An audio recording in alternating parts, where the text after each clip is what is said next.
ભરૂચ પાલિકા સભાની શરૂઆતમાં જ તમામ 13 કમિટીઓની રચનાએ બહુમતીથી મંજૂરી આપવામાં આવી હતી। ત્યારબાદ સત્તાધારી પક્ષમાં ભડાકો થયો હતો। મહિલા કોર્પોરેટર નીના યાદવે કોઈપણ કમિટીમાં ચેરમેન પદની જવાબદારી ન સોંપાતા તેમને જાહેરમાં ભારે નારાજગી વ્યક્ત કરી હતી। ચેરમેન પદથી વંચિત રહી ગયેલા મહિલા કોર્પોરેટરના મુદ્દે સભાગૃહમાં ખાસો સમય સુધી ગરમાગરમી અને ખેંચતાણ જોવા મળી હતી। સામાન્ય સભામાં અસલી ડ્રામા ત્યારે શરૂ થયો જ્યારે વિપક્ષે શહેરમાં બનેલી જીવલેણ ઘટનાઓના મુદ્દે ઉઠાવ્યો હતો। તાજેતરમાં દિવાલ ધરાશાયી થઈ હોવાની દુર્ઘટના અને રસ્તા પર રખડતા પશુઓના લીધે થયેલા અકસ્માતોમાં 3 નિર્દોષ લોકોએ જીવ ગુમાવ્યા હતા। વિપક્ષે આ ત્રણેય મોતના ગુના સમાન બેદરકારી માટે સત્તાધારી પક્ષને સીધો જવાબદાર ઠેરાવ્યો હતો। આ ગંભીર આક્ષેપો થતાં જ બંને પક્ષના સભ્યો સામે સામે આવી ગયા હતા અને ઉગ્ર બોલાચાલીથી વાતાવરણ અત્યંત તંગ બન્યું હતું।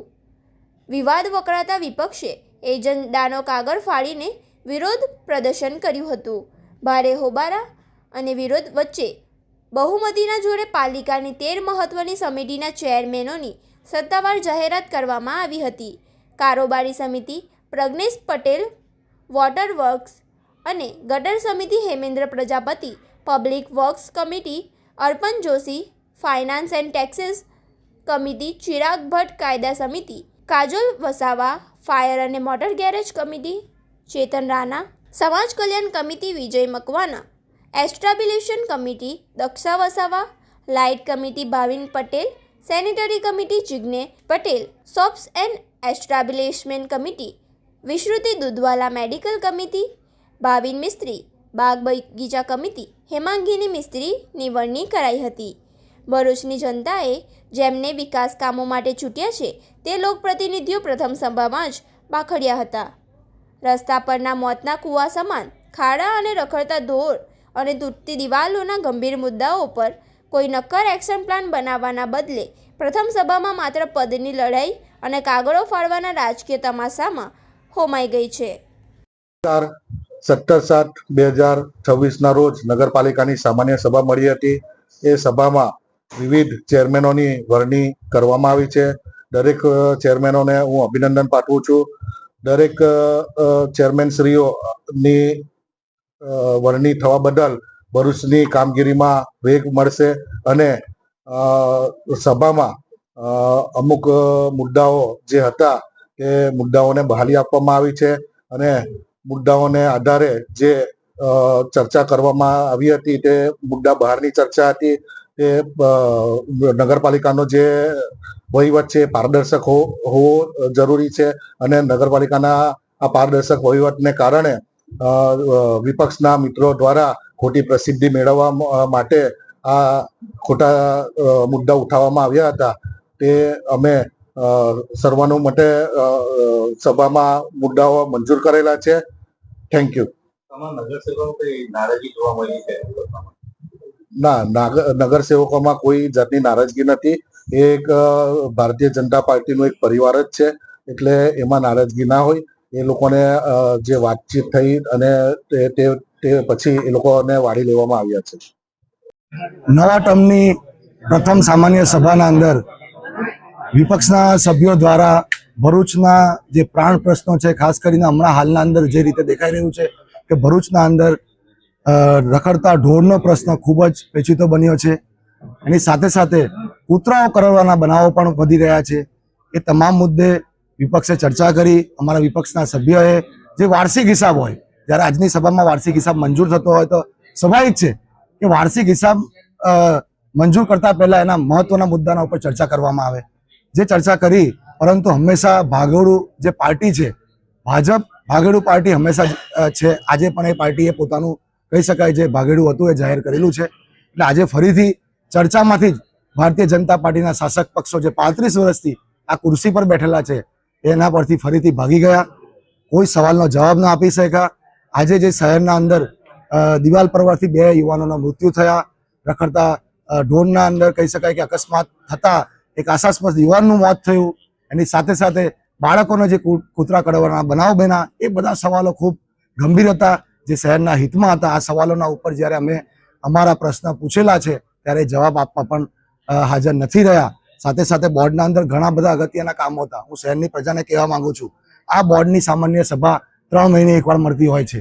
જ્યારે આપણે આ ભરૂચ શહેરની જનતાએ ભારતીય જનતા પાર્ટીને આ શાસનનો મેન્ડેટ આપેલો હોય, એમને શાસન પર ફરીવાર ચડાવેલા હોય, ત્યારે ભરૂચની શહેરની જનતા જ એમને સવાલ પૂછે કે જ્યારે ભરૂચના પ્રશ્ન માટેની ચર્ચા હોય ત્યારે તમે કેમ ભાગી જાઓ છો, કેમ વિપક્ષના સવાલના જવાબ નથી આપી રહ્યા? વિપક્ષના કોઈ આ ઘરના પ્રશ્ન નથી, હિસાબના પ્રશ્ન, જે સૌથી ગંભીર પ્રશ્ન કહેવાય, ત્રિમાસિક હિસાબ હોય, વાર્ષિક હિસાબ હોય, જેના અંદર અસંખ્ય ગડબડ ગોટાળા હોય છે, એવા પ્રશ્નના જવાબ પણ એ લોકો આપી શકતા ન હતા.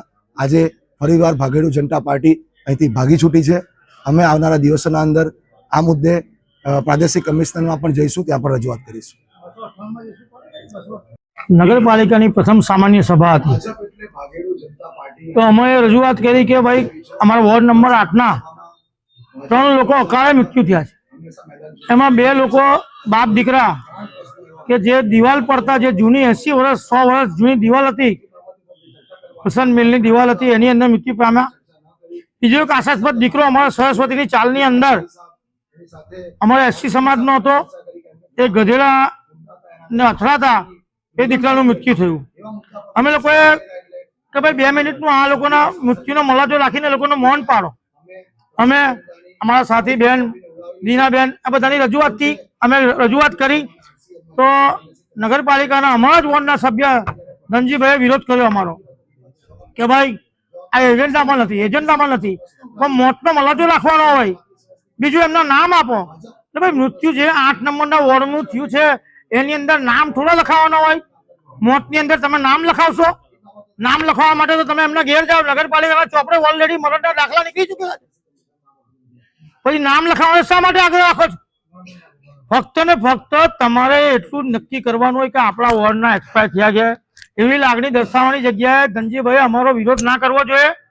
આ બેનના સમાજના હતા, એક્સપાયર થયા તે એક દીકરો, ધનજીભાઈના બી સમાજનો હતો એ દીકરો, અને એક એસટી સમાજનો હતો, આદિવાસી સમાજનો. જો પ્રમુખશ્રી જો મંજૂરી આપતા હોય તો એમને વિરોધ ના કરવો જોઈએ. એટલે સમાજ તો ગમે તે હોય, મેન તો માણસાઈ હોય. મોત થયું છે, માણસાઈનો મલાજો રાખવાનો હોય, બીજી કોઈ વાત ના હોય. સાથે જે આઇકોનિક રોડ જે હમણાં બનેલો છે કે જે 1 કરોડના ખર્ચે આ ભૂવો પડ્યો, ભૂવા પડનારની અંદર તઈ સ્થાનિક લોકો, સામાન્ય લોકો ત્યાં આગળ રહે છે, મધ્યમ વર્ગના લોકો રહે છે. જે લોકો પતંગનો ધંધો કરે, પિચકારીનો ધંધો કરે, હાયરાનો ધંધો કરે, સિઝન વાઇઝ સિઝનેબલ ધંધો કરવા વાળા લોકો છે, ત્યાં આગળ આઇકોનિક રોડ પર જે ભૂવો પડ્યો હજુ બી રિપેર થયો નથી. એટલે મારી તંત્રને નમ્ર વિનંતી કે જલ્દી એને રિપેર કરાવે.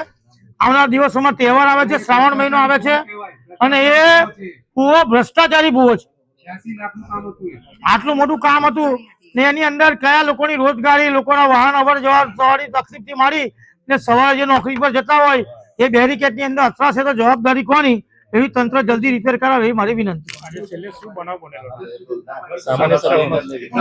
સામાન્ય સભાની અંદર છેલ્લે એ લોકોએ ભાગી ગયા, અમારા મુદ્દા સાંભળ્યા વગર ભાગી ગયા.